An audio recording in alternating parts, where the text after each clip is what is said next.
Bonjour les amis, alors aujourd'hui on a eu un super signal de vente sur le CAC 40.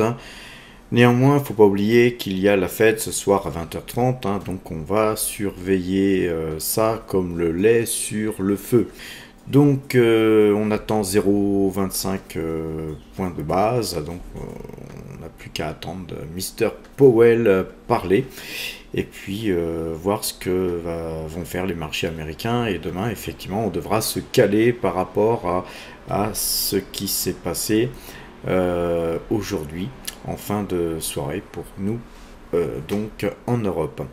Alors les marchés ont beaucoup dévissé suite d'abord et avant tout aux valeurs de luxe qui ont dévissé, et donc je voulais vous dire que je surveille ça comme le lait sur le feu aussi, puisque vous n'êtes pas sans savoir qu'on était sorti de L'Oréal et que nous avions racheté une petite ligne de L'Oréal à partir du moment où on les avait rachetés plus bas que ce que nous avions pu acheter. Donc on a saisi l'opportunité de racheter ça à bon compte, mais il est bien possible de voir le titre L'Oréal continuer à baisser, ne serait-ce qu'un petit peu, et donc on lorgne L'Oréal, mais on lorgnera aussi Hermès, surtout Hermès, et peut-être un petit peu aussi LVMH qui a beaucoup baissé aujourd'hui.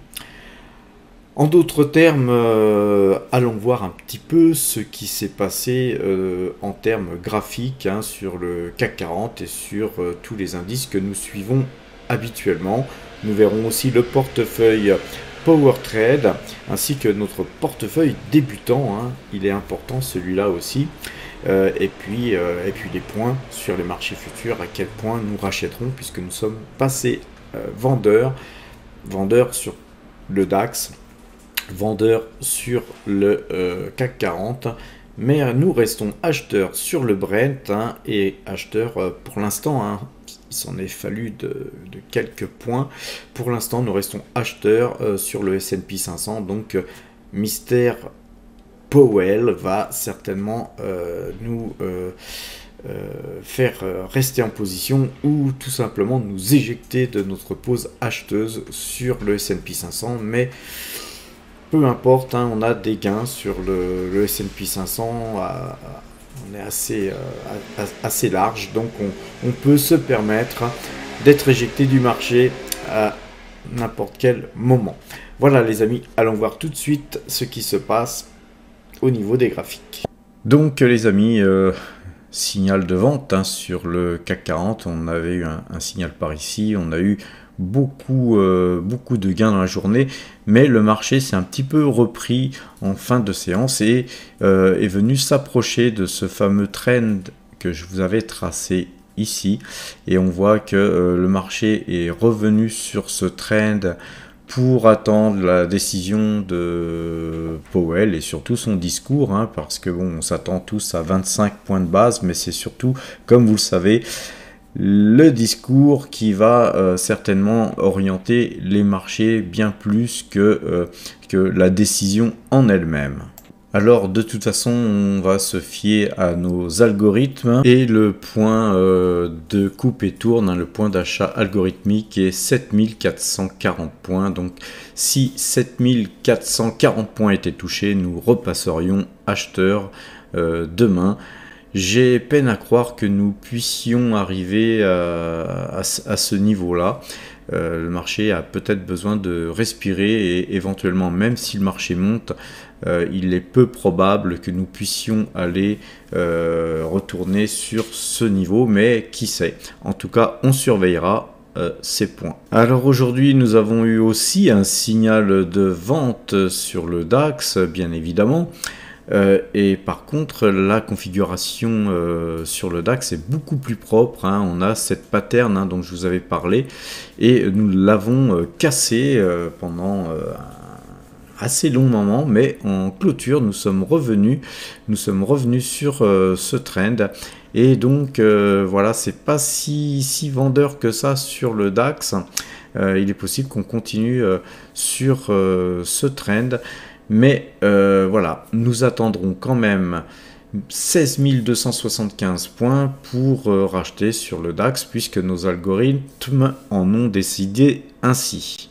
Sur le S&P 500, on est toujours au-dessus de ce trend, donc la configuration moyen-long terme est plutôt haussière sur le S&P 500. Maintenant, si on zoome un peu, voilà, on s'aperçoit qu'on a une petite faiblesse là et que il est possible que nous ayons ce soir un signal. On est assez proche, je vous ai donné le point hier, si jamais ce point était touché, effectivement, nous passerions vendeur. Si ce point n'était pas touché, je vous laisse regarder la vidéo d'hier, le point de demain serait 4550.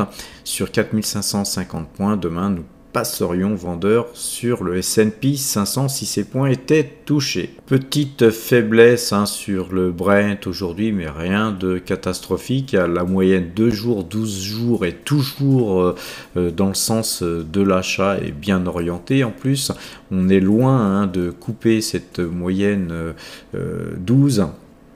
Et donc, nous restons acheteurs sur le Brent. À l'image du Brent, nous restons aussi toujours acheteurs sur Total Energy, qui est la plus grosse position de notre portefeuille. On va aller voir le portefeuille Power Trade dans un instant. On voit que effectivement on avait cassé un petit peu, on avait défoncé un petit peu les bandes Bollinger supérieures et que nous avons besoin de souffler sur ce titre. Et voilà, nous restons en pause sur ce titre. À quelques heures du discours de Jérôme Powell, peu de choses se passent sur le dollar. Nous regarderons attentivement l'évolution du dollar au moment de son discours et puis surtout quelques heures après aussi pour voir quelle est l'orientation de ce dernier. Je vous montre notre système de trading sur donc l'euro-dollar. Pour l'instant il est vendeur, on voit les petites boules là que vous voyez sur le dessus, c'est vendeur, donc on va attendre nous un signal d'achat pour commencer à opérer sur cette valeur. Et pour ce faire, on devra s'armer de patience et attendre que la petite boule en dessous des cours s'affiche, puisque nous travaillons l'euro-dollar sur le système de trading parabolique SAR. Et puis donc quand les petites boules sont en dessous des cours, nous serons acheteurs, et quand les boules là sont comme là au-dessus des cours, nous serons vendeurs. Donc pour l'instant on est plutôt vendeur sur l'euro-dollar, mais on n'a aucune position. Avant de prendre une position, on attendra donc le prochain signal. Je vous avertirai à ce moment-là. Alors les amis, nous avons eu un signal de vente sur le CAC 40, comme je vous l'ai dit en préambule. Finalement, nous n'avons pas opéré sur les trackers puisque nous n'avions pas de bénéfices ou très peu, suivant le point où nous serions sortis. Donc on a conservé nos trackers puisqu'on a une toute petite ligne seulement tracker. Par contre, on a super allégé sur les valeurs françaises et donc on a donc vendu 600 Michelin à 28,51 €. On a vendu 300 AXA à 27,795 € et vendu 205 BNP Paribas à 58,61 €. Alors regardons un petit peu le portefeuille Power Trade. Le portefeuille Power Trade affiche un gain de 11,46% depuis le début de l'année. Donc depuis le 1er janvier 2023, c'est 85 679 € qui sont engrangés.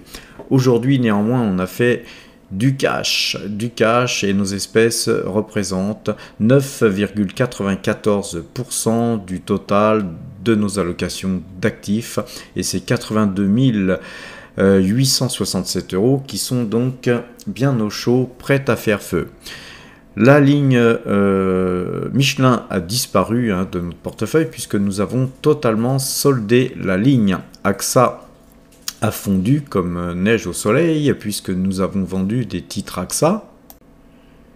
Du coup, j'allais oublier le portefeuille débutant. Le portefeuille débutant qui se porte toujours bien malgré la baisse de Total Energy aujourd'hui, mais elle a baissé que très peu finalement.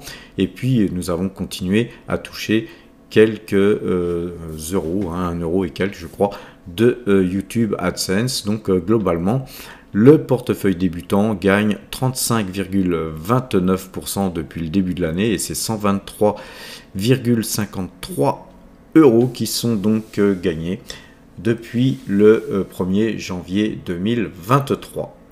473,63 euros qu'on voit sur le graphique, hein, donc j'ai tenu à tenir à jour un graphique sur Metastock afin de pouvoir nous analyser. On voit que cette petite baisse d'aujourd'hui est vraiment infime par rapport à toute la montée du portefeuille. Je vous rappelle que l'ensemble de tous les gains que nous gagnons sur la chaîne PowerTrade, hein, toutes les publicités que YouTube nous reverse ainsi que les primes de parrainage sont investies sur ce portefeuille.